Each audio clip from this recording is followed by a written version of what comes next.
नमस्कार।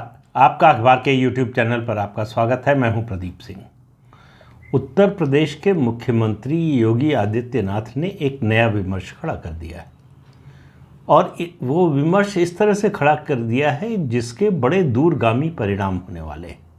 वैसे देखने में लगता है कि मुद्दा तात्कालिक है, उस पर उन्होंने एक चलते फिरते टिप्पणी कर दी, लेकिन वो मामला बहुत गंभीर है, बहुत सामयिक है उनकी टिप्पणी और एक रणनीति के तहत की गई टिप्पणी। एएनआई को दिए इंटरव्यू में बात करते हुए विभिन्न विषयों पर वो बातचीत कर रहे थे। जब उनसे पूछा गया ज्ञानवापी के बारे में, उस विवाद के बारे में, तो जैसे ही ये कहा गया ज्ञानवापी मस्जिद, उन्होंने कहा उसको मस्जिद कहने से विवाद होगा। अगर वो ज्ञानवापी है तो मस्जिद कैसे है? और उन्होंने कहा कि अगर वो मस्जिद है तो उसमें त्रिशूल क्या कर रहा है? उसकी दीवारें चिल्ला चिल्ला कर कह रही हैं कि यहाँ मंदिर के अवशेष हैं। उनका इस पर अदालत विचार कर रही है, वो फैसला करेगी। सारे ऐतिहासिक तथ्य, पुरातात्विक तथ्य और उसके अलावा जो कुछ वहाँ पर मौजूद है वो सब जो है अदालत के ध्यान में है। उसके अनुसार अदालत फैसला करेगी। लेकिन उन्होंने उससे आगे जाकर एक बात कही और उन्होंने कहा कि मुसलमानों को चाहिए कि अपनी ओर से पहल करें और ये माने कि वो ऐतिहासिक भूल है और उस भूल का समाधान करें, यानी ज्ञानवापी हिंदुओं को सौंप दें। वो हिंदू मंदिर है। अब आप देखिए, जो मुस्लिम पक्ष है, और इस मुस्लिम पक्ष की जब मैं बात कर रहा हूँ तो इंतज़ामिया मस्जिद कमेटी का जो मुकदमा लड़ रही है, दूसरे लोग हैं, मुस्लिम पर्सनल लॉ बोर्ड हो या असदुद्दीन ओवैसी हो, जितने भी उसके पैरोकार हैं, समर्थक हैं, सबके पास, उन सब में से किसी के पास इस बात का कोई जवाब नहीं है कि उनके पास उसके मस्जिद होने का प्रमाण क्या है। सिर्फ एक बात कही जा रही है कि 400 साल से मस्जिद है। ये नहीं बता रहे हैं 400 साल से पहले क्या था। ये देश 10,000 साल की संस्कृति है, सभ्यता है इस देश की। 400 साल पहले वहाँ क्या था ये बताने को तैयार नहीं। वहाँ अभी जो है उसकी जांच के लिए तैयार नहीं है। उनको एतराज़ इस बात पर है कि इसकी जांच नहीं होनी चाहिए कि ये क्या है, और इसकी जांच का रास्ता कैसे खुला है उनके लिए सबसे बड़ी मुसीबत का कारण वो है। और इसका जिक्र मैं पहले भी कर चुका हूँ, फिर आज करना ज़रूरी है। इसकी जांच का रास्ता खुला है सुप्रीम कोर्ट के एक आदेश से, जो जस्टिस चंद्रचूड़ की बेंच ने दिया था। तब वो चीफ जस्टिस नहीं थे। उन्होंने कहा कि 1947 प्लेसेस ऑफ वर्शिप एक्ट जो है वो इस बात को कहता है कि जो भी किसी भी धार्मिक स्थल की स्थिति थी 1947 में, उसको बदला नहीं जा सकता, उसके स्वरूप को। लेकिन उसके स्वरूप को निर्धारित जरूर किया जा सकता है। ये पता लगाया जा सकता है कि उसका असली स्वरूप था क्या। तब तो उसकी स्थिति, उसमें बदलाव नहीं करने की बात होगी। इसी ने रास्ता खोला जो कोर्ट कमिश्नर अपॉइंट हुए। इसी ने रास्ता खोला जो डिस्ट्रिक्ट जज ने फैसला दिया कि इसका एएसआई से सर्वे हो। इलाहाबाद हाई कोर्ट में सुनवाई हुई, सुप्रीम कोर्ट में मामला गया, सुप्रीम कोर्ट ने उसको वापस भेज दिया हाई कोर्ट के पास। वहाँ कोई रोक नहीं लगाई एएसआई के सर्वे पर, कहा कि हाई कोर्ट जाइए। हाई कोर्ट ने सुनवाई पूरी कर ली है और 3 अगस्त को फैसला आने वाला है।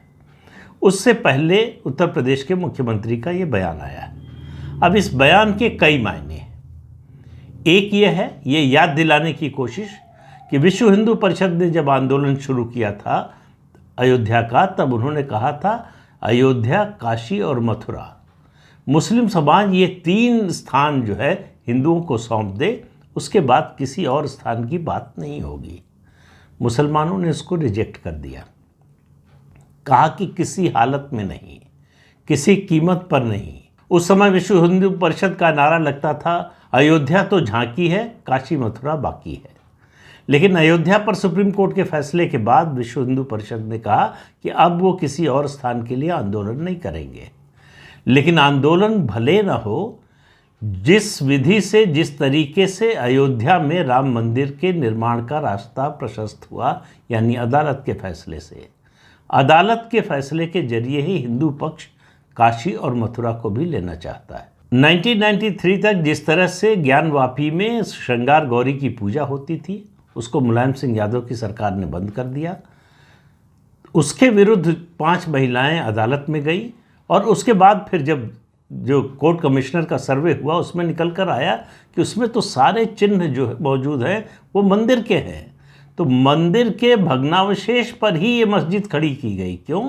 हिंदुओं को हमेशा याद दिलाते रहने के लिए कि ये तुम्हारा जो ज्योतिर्लिंग है उसको हमने देखो तोड़ा, तहस नहस किया और उसी पर उसी के सामान से मस्जिद बनाई है। तो ये हिंदुओं को चिढ़ाने के लिए किया गया। वो चाहते तो तोड़ने के बाद नई मस्जिद बना सकते थे, लेकिन ऐसा नहीं किया। उसका उद्देश्य दूसरा था। और औरंगज़ेब ने जो किया उसका इतिहास गवाह है। उसमें कोई प्रमाण ढूंढने की भी ज़रूरत नहीं है। वहाँ जो तथ्य और प्रमाण मौजूद है उसके बाद साबित करने के लिए कि ये हिंदू धर्म स्थल था, ये मंदिर था, शिव मंदिर था, ये 12 ज्योतिर्लिंगों में से एक था, ये साबित करने की ज़रूरत नहीं। वहाँ पर शिवलिंग स्थापित है। वहाँ जो भी स्ट्रक्चर है उसकी दीवारों पर हिंदू धर्म के तमाम चिन्ह मौजूद हैं। जो तहखाने हैं उसमें तहखानों में टूटी हुई मूर्तियाँ रखी हुई हैं। सवाल यह है कि मस्जिद में मूर्ति क्या कर रही है? सारे मुसलमान मौलाना उनके जो मजहब के उनके जानकार ये कहते हैं कि अगर ये साबित हो जाए कि किसी और धर्म का स्थल तोड़कर या जबरन कब्जा करके ज़मीन पर मस्जिद बनाई गई है तो उसमें पढ़ी गई नमाज जो है वो अल्लाह को कबूल नहीं होती है।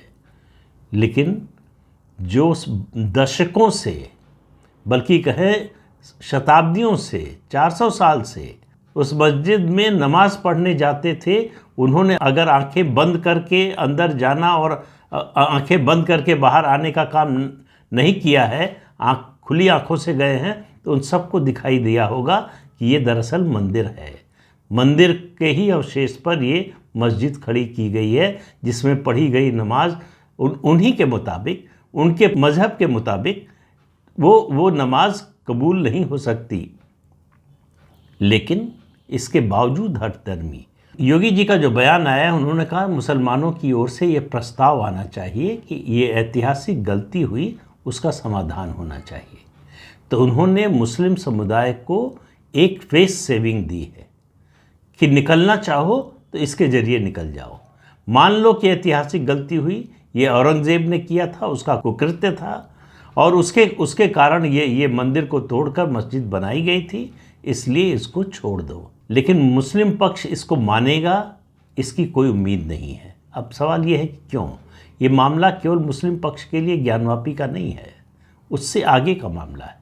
उनको मालूम है कि जिस दिन उनके हाथ से ज्ञानवापी गई, अगली कैजुअलिटी क्या होगी? अगली कैजुअलिटी होगी places of worship act. Places of worship act में जो मैंने शुरू में जिक्र किया, चंद्रचूड़ ने जो एक दरवाज़ा खोल दिया है कि प्लेसेस ऑफ वर्शिप एक्ट के होते हुए भी अलग अलग धर्मस्थलों की वास्तविकता की जांच हो सकती है। तो ज्ञानवापी जाएगा तो मथुरा भी जाएगा, मथुरा जाएगा तो फिर और तमाम जाएंगे, क्योंकि वहाँ भी मांग होगी कि इसकी भी जांच कराइए कि यहाँ पहले क्या था, मंदिर था जिसको तोड़कर मस्जिद बनाई गई है। ऐसे सैकड़ों हज़ारों स्थान हैं पूरे देश में। तो ये एक पूरा पेंडोरा बॉक्स खुलेगा अगर मुसलमान इसको नहीं मानेंगे। और आप मानकर चलिए कि जैसे जैसे ये मामला आगे बढ़ेगा, वैसे तो सुप्रीम कोर्ट में प्लेसेस ऑफ वर्शिप एक्ट को चुनौती दी जा चुकी है। वो मामला रुका हुआ है तो केवल केंद्र सरकार की वजह से। केंद्र सरकार इस पर जो है अपना पक्ष अभी तक रख नहीं पाई है, बार बार समय मांग रही है। फिर से अभी पिछले महीने ही 3 महीने का और समय मिला है उसको। जिस दिन केंद्र सरकार अपना एफिडेविट दाखिल करेगी, उसके बाद सुनवाई शुरू होगी और बहुत ज़्यादा समय नहीं लगेगा फैसला आने में, और ये फैसला आएगा सुप्रीम कोर्ट से। तो इसलिए आप देखिए कि ज्ञानवापी को बचाने के लिए मुस्लिम पक्ष के पास एकमात्र सहारा है प्लेसेस ऑफ वर्शिप एक्ट। आप असदुद्दीन ओवैसी को सुने, इंतज़ामिया कमेटी को सुने, आप मुस्लिम पर्सनल लॉ बोर्ड को सुने, दूसरे मुस्लिम नेताओं को सुने, सब दुहाई दे रहे हैं प्लेसेस ऑफ वर्शिप एक्ट की। वो कोई प्रमाण देने की बात नहीं कर रहे हैं कि कैसे ये मस्जिद है, क्यों ये मंदिर नहीं है, क्यों ये मंदिर को तोड़कर नहीं बनाया गया है, इसके बारे में कुछ नहीं कह रहे। मथुरा के बारे में कह रहे हैं कि समझौता हुआ था हिंदुओं और मुसलमानों में, लिखित समझौता हुआ था। भाई समझौता कब होता है? जब कोई विवाद होता है तभी तो समझौता होता है। तो क्या विवाद था, किस विवाद के कारण समझौता हुआ, किन परिस्थितियों में समझौता हुआ? तो आपको याद होगा कुछ समय पहले सरसंघ चालक मोहन भागवत जी ने एक बात कही थी। उन्होंने कहा वो समय चला गया, अब हमारे साथ कोई ऐसा अत्याचार नहीं हो सकता जैसा हमने 1000 साल तक सहा। तो इससे आप समझिए कि इस मुद्दे पर जो अदालत का फैसला आएगा, वैसे तो अदालत क्या करेगी ये इसका पूर्वानुमान नहीं लगाया जा सकता, न भविष्यवाणी की जा सकती है, लेकिन जिस स्थिति में ये मामला है मुझे नहीं लगता कि हाई कोर्ट एएसआई के सर्वे पर रोक लगाएगा। कुछ कंडीशंस लगा सकता है, वो अलग बात है कि जो स्ट्रक्चर है, जो ढांचा है, उसको जो है कोई नुकसान न पहुंचे, इस तरह की बातें हो सकती हैं, लेकिन एएसआई के सर्वे पर रोक नहीं लग सकती। एएसआई हाई कोर्ट को बता चुकी है कि कैसे वो जांच करेगी, किन उपकरणों का उपयोग करेगी, और ये भी कह दिया है कि हम 5 दिन में जांच करके इसकी रिपोर्ट दे सकते हैं। अब आप कल्पना कीजिए एएसआई की रिपोर्ट आएगी, जो नंगी आंखों से दिख रहा है उससे ज़्यादा तो एएसआई को दिखेगा ही, उससे ज़्यादा आगे तो एएसआई जाएगी ही। तो एएसआई की रिपोर्ट आने के बाद क्या बचाव होगा मुस्लिम पक्ष का? वे कैसे साबित करेंगे कि ये मंदिर नहीं था जिसको तोड़कर मस्जिद बनाई गई है? इसलिए वो बार बार प्लेसेस ऑफ वर्शिप एक्ट की बात कर रहे हैं, उसी के आड़ में बचने की कोशिश कर रहे हैं, और वो आड़ भी नहीं रहेगी। जैसे ही ज्ञानवापी पर फैसला आएगा आप मान कर चलिए कि वो आड़ भी खत्म हो जाएगी। तो 2024 के लोकसभा चुनाव के लिए एक और बड़ा एजेंडा सेट हो गया है, एक नया विमर्श सेट हो गया है, वो है प्लेसेस ऑफ वर्शिप एक्ट के खिलाफ। अब ये मामला जो है केवल ज्ञानवापी तक और मथुरा तक नहीं रुकेगा, ये जाएगा प्लेसेस ऑफ वर्शिप एक्ट पर। उस पर फैसला सुप्रीम कोर्ट को करना पड़ेगा कि ये एक्ट कैसे संविधान सम्मत है। किसी समुदाय से, किसी धार्मिक संप्रदाय से आप उसका मौलिक अधिकार कैसे छीन सकते हैं? मौलिक अधिकार यानी किसी भी विवाद में अदालत में जाने का हक, न्याय मांगने का हक, ये अधिकार कैसे छीना जा सकता है? कैसे आप पिछली तारीख से कानून बनाकर उनका अधिकार छीन सकते हैं?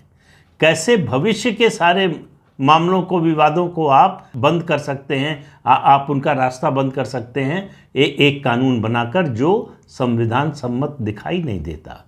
तो ज्ञानवापी की लड़ाई दरअसल प्लेसेस ऑफ वर्शिप एक्ट के खात्मे तक जाएगी, और उसके लिए तैयार रहिए। और ये फैसला दोनों, ज्ञानवापी और प्लेसेस ऑफ वर्शिप एक्ट पर फैसला 2024 के लोकसभा चुनाव से पहले आ जाएगा, इसकी प्रबल संभावना है। और आप कल्पना कीजिए उस दृश्य की, उस परिस्थिति की, जब ये दोनों फैसले आएंगे। उसके साथ अयोध्या में भगवान श्री राम के मंदिर के गर्भगृह का लोकार्पण होगा। पूरे देश में किस तरह का वातावरण होगा इसका आप केवल अभी अंदाज़ा लगा सकते हैं। तो लोकसभा चुनाव के विमर्श लगातार गढ़े जा रहे हैं, और एक के बाद एक ऐसे विमर्श हैं जो ऐतिहासिक फैसले कराने वाले हैं, जिनका ऐतिहासिक महत्व है, जिनका दूरगामी असर होगा। वो तात्कालिक महत्व के फैसले नहीं हैं। तो इसलिए सुप्रीम कोर्ट के फैसले, हाई कोर्ट का फैसला पहले, फिर सुप्रीम कोर्ट के फैसले का इंतज़ार करना चाहिए। तो इस अंक में इतना ही, अगले अंक में फिर मिलेंगे किसी नए मुद्दे के साथ। तब तक के लिए अनुमति दीजिए। आपसे अनुरोध है कि ये चैनल देखिए, शेयर कीजिए, लाइक कीजिए और सब्सक्राइब ज़रूर कीजिए। नमस्कार।